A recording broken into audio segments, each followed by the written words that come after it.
subukan po ulit natin si PDEA Director General Aaron Aquino. Kaugnay pa rin po na naging operasyon nila dito sa Ibahan, Batangas. DJ Aquino, magandang hapon po sa inyo.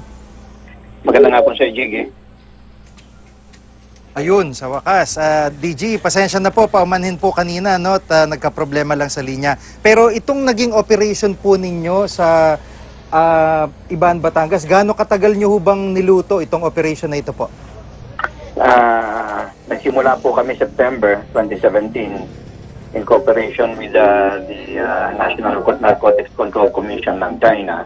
So nag-sharing kami ng intelligence dito at ngayon lang na nagkaroon ng implementation ng aming operations.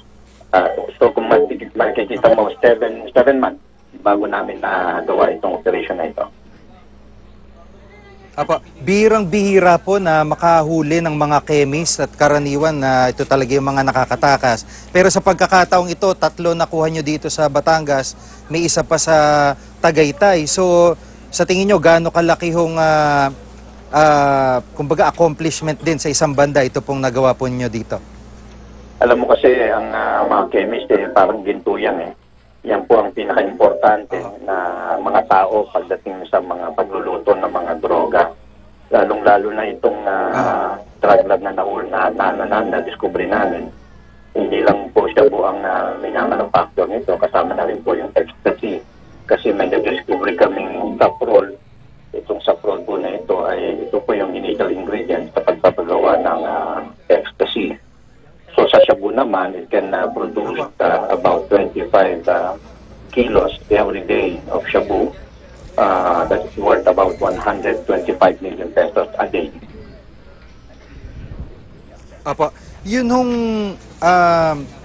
yung grupo na ito, ano po ang tawag base buto sa report ninyo ay Golden Wu Triangle.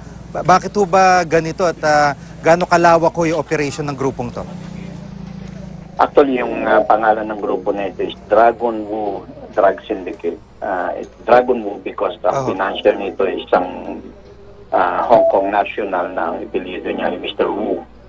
Pero itong droga na ito ay naka-connected sa Golden Triangle ngayon. Itong Golden Triangle na ito ay nag-operate sa Myanmar, Thailand at saka Laos. So makikita natin yung mga series of operations na kinandak ng PDEA. Para nakikita natin na lumalakas ang pag-smuggle ng mga illegal na droga, particularly papunta ng Pilipinas, ng Myanmar, Thailand, at saka part ng Laos. So ito yung tinatawag nilang Golden Triangle.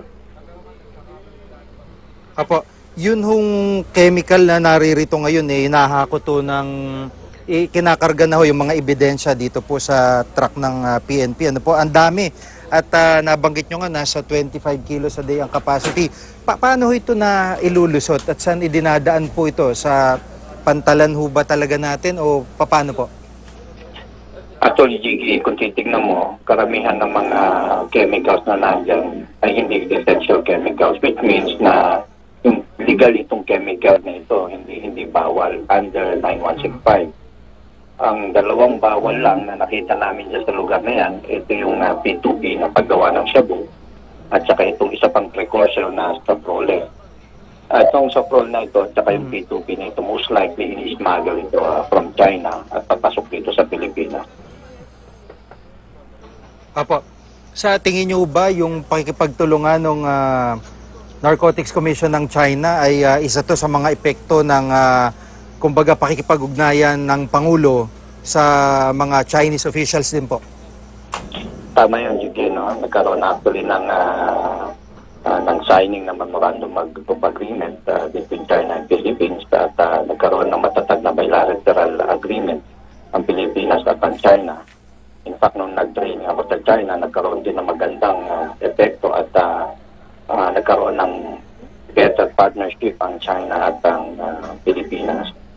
So ito yung pinapakita natin dito kung gaano kaganda ang kooperasyon na nangyari sa aming dalawang bansa at nagbigay ng tamang intelligence at nakuha naman natin itong drug lab na ito. Opo, at bilang panghuli po, ito ho bang operation nyo dito sa Batangas at Tagaytay, may follow-up pa ho ito? Well, sa ngayon, nagkakanta kami ng follow-up operations and sa tingin namin, meron pang additional drug laboratory sa Pilipinas at konektado ito dyan sa unang tinila namin sa Batangas.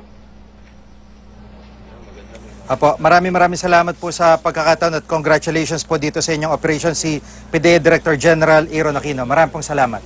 Salamat po.